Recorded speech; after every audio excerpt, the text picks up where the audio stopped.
fresh revelation of it. That's how it was. I was like, yo, this is crazy. So you got to give yourself grace, because God gives us grace, right? He understands where we are in our walk, and he understands how far we've come, and you know how much further he wants to take us, right? So give yourself grace. You know what I'm saying? Like, you know, you go from glory to glory.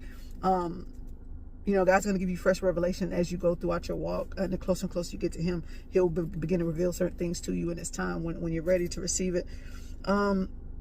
But I want you guys to understand God's love. His love don't change based on us. You get what I'm saying? He's still good.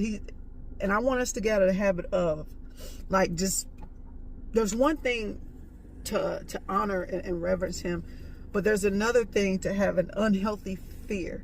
You know what I'm saying? And I think we grew up, at least me, I grew up old school, right? I'm an 80s baby. So I grew up, you know, fire, brimstone, you know what I'm saying, in the 90s, you know what I mean?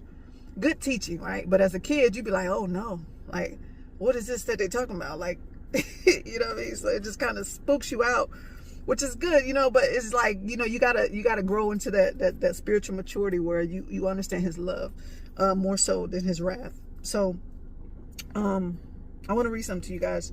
1 John 4, verse 18. It says, there's no fear in love. Okay, wait, hold on, I lost my space. Okay, here we go. All right, there is no fear in love. Dread does not exist. But perfect, complete, full-grown love drives out fear, because fear involves the expectation of divine punishment. So, the one who is afraid of God's judgment is not perfected in love, has not grown into sufficient understanding of God's love. We love because he first loved us, right? So I want you guys to get in the habit of receiving God's love, and that's what one of the things that was talking about yesterday in both of the sermons and things that I was watching was God's able to do for us as much as we allow him to, right? We can push God away from our own misperception of him or our own understanding of him. You get what I'm saying?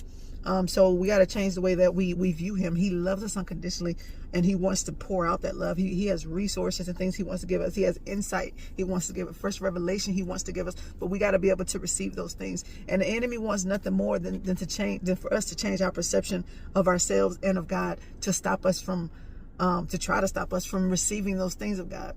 Right. So we got to renew our minds in that aspect and begin to receive those things that God has for us.